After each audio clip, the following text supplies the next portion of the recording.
Hello students, आज हम लोग एक्टिव पैसिव की क्लास लेंगे। Active and passive voice. देखिए, एक्टिव क्या होता है? जब कर्ता को एम्फेसिस किया जाता है, जब कर्ता की इम्पोर्टेंस होती है तो वो सेंटेंस हमारा एक्टिव होता है। जब कर्म को इम्पोर्टेंस दी जाती है तो वो हमारा पैसिव वॉइस होता है। जैसे कि एग्जांपल में देखते हैं, एक्टिव में क्या होता है? Subject plus verb plus object, यही तो पढ़ा है। पैसिव वॉइस में क्या होता है? Object plus helping verb plus verb की थर्ड फॉर्म प्लस वाई लगाकर सब्जेक्ट। ये पैसिव वॉइस है, ये एक्टिव वॉइस है और ये पैसिव वॉइस है। देखिए, एक्टिव और पैसिव वॉइस में टेंस की इम्पोर्टेंस बहुत ज़्यादा होती है। सबसे पहले हम पढ़ते हैं present indefinite. Present simple present भी इसे कहते हैं, प्रेजेंट इंडेफिनिट।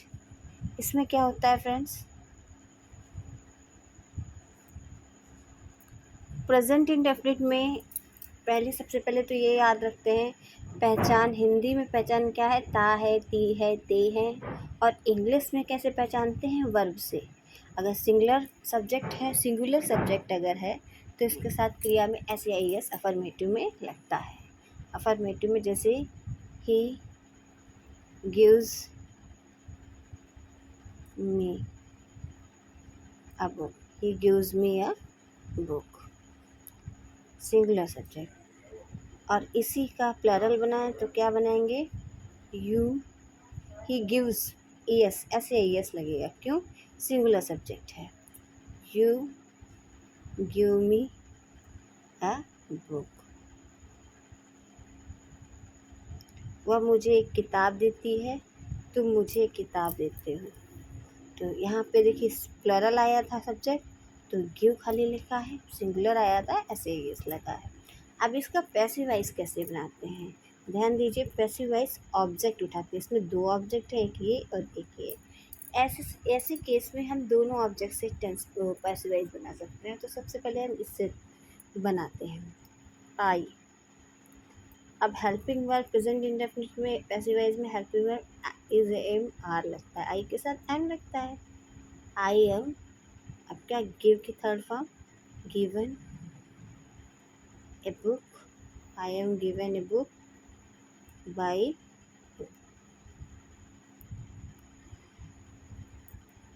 ठीक है। और दूसरे कैसे बनेगा? ए बुक, दूसरा ऑब्जेक्ट उठा के अगर हम बनाएं तो a book is given to me, to लग जाएगा, ठीक है। अगर ए बुक उठाएंगे तो टू लग जाएगा, to me by.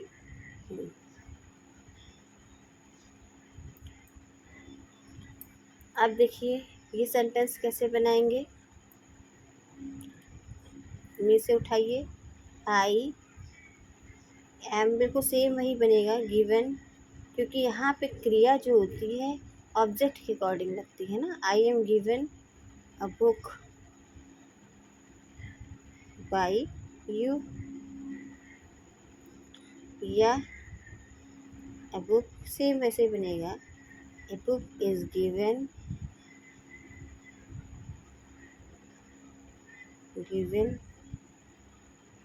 To me by you, ठीक है।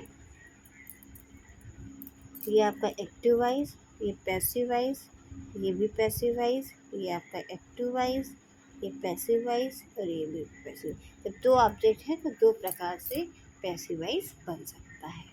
अब देखते हैं इसी का निगेटिव। प्रेजेंट इंडेफिनिट में निगेटिव में क्या होता है? तो अफर्मेटिव वाली बात थी ना। अब निगेटिव में क्या होता है? निगेटिव सेंटेंस में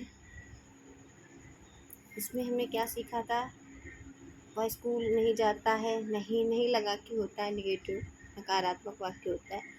इसमें डू नॉट और डज नॉट का प्रयोग होता है। क्या होता है? Do not subject plus verb की फर्स्ट फॉर्म के साथ do not do not, do या डज नॉट प्लस वर्ब की फर्स्ट फॉर्म प्लस ऑब्जेक्ट, ये एक्टिव वॉइस का केस होता है। पैसिव वॉइस में क्या होता है, पैसिव वॉइस में ऑब्जेक्ट पहले लिख देते हैं, इज या एम या are, is am are plus not plus verb की थर्ड फॉर्म प्लस बाई लगा के, अदर वर्ड्स हो तो लिख देंगे ऑब्जेक्ट्स, बाई लगा के सब्जेक्ट। और सब्जेक्ट होगा वो आपके पॉसेसिव केस में होंगे सब्जेक्ट सारे। आई होगा पॉसेसिव केस में, बाई लगा के सब्जेक्ट होंगे। ध्यान दीजिएगा, आई होगा तो मी हो जाएगा, यू होगा तो यू ही होगा, दोनों, क्योंकि ऑब्जेक्टिव केस भी इसका यही रहता है। दे होगा तो देम हो जाएगा, शी होगा तो हर हो जाएगा, इट होगा तो इट हो जाएगा, इट्स भी हो सकता है, और ही होगा तो हिम हो जाएगा, वी होगा तो अस हो जाएगा।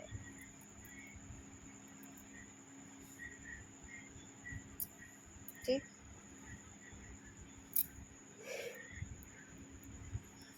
अब आप देखिए निगेटिव में कैसे बनाते हैं। He does not give me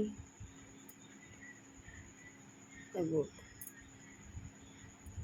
he does not give me a book। तो इसका सेंटेंस कैसे बनाएंगे, आई am not given a book, I am not given a book by him, by him। और दूसरा तरीका क्या है इसको बनाने का, ए बुक पहले उठाएंगे, a book is not given to me by, आपका क्या आ जाएगा, हिम। ठीक है, दो तरीके से इस एक्टिव वॉइस को, दो तरीके से पैसिव वॉइस बनाते हैं। अब देखते हैं, अब फ्रेंड्स देखते हैं इंट्रोगेटिव में कैसे होता है। इंट्रोगेटिव में मान लो डू डज पहले लगा है, does he give a book, a book कर देते हैं, खाली थोड़ा सिंपल कर देते हैं, तो क्या हो जाएगा, इज अ बुक, पीछे से उठाएंगे, इज अ बुक, गिव की थर्ड फॉर्म क्या होगी, गिवन बाय हिम। याद रखिए इंट्रोगेटिव पैसिव वॉइस इंट्रोगेटिव ही रहेगा।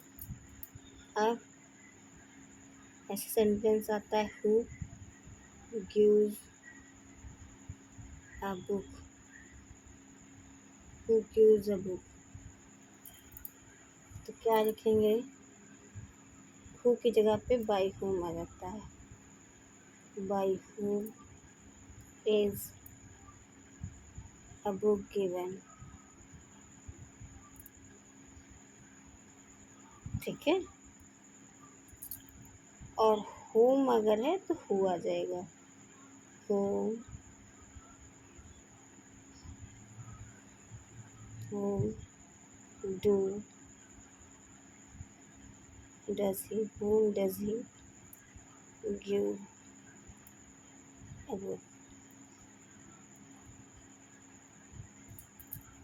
तो क्या हो जाएगा, हु बाई होम की जगह पे, हु की होम की जगह पे हु आ जाएगा, who gives a book, who gives, who is a book, who is a book, who is a book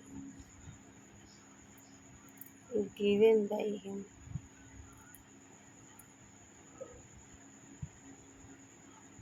ठीक है। ये आपका ये आपका क्या ख़त्म हो गया, प्रेजेंट इंडेफिनिट। फिर से एक बार समझ लेते हैं प्रेजेंट इंडेफिनिट। देखिए प्रेजेंट इंडेफिनिट में आपको पता है हिंदी एक्टिव का मतलब क्या होता है, जब हम कोई बात सामान्य तौर से कहते हैं जिसमें कर्ता को प्रधानता होती है। जैसे वह मुझे एक किताब देता है, सिंपल बात कह दिया। अब मुझे एक किताब दी गई किसके द्वारा, उसके द्वारा। मुझे एक किताब दी जाए, जब ऑब्जेक्ट, दो ऑब्जेक्ट है ना इसमें, जब ऑब्जेक्ट को प्रधानता दी जा रही है तो वो पैसिवाइज होता है। तो ऐसे केस में प्रेजेंट इंडेफिनिट में is am are plus verb की थर्ड फॉर्म लगता है।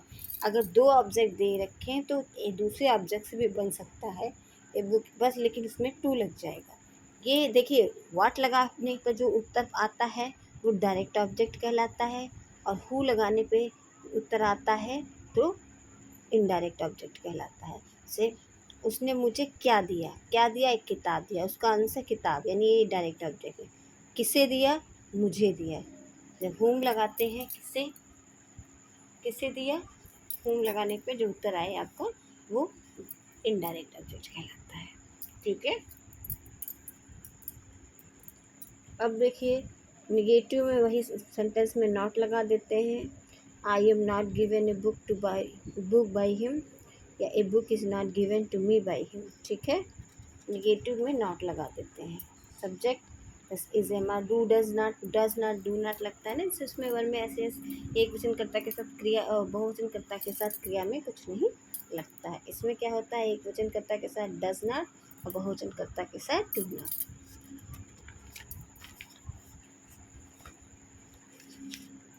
अब इंट्रोगेटिव में देख लीजिए, क्वेश्चन मार्क इन्वर्जन वाला भी है।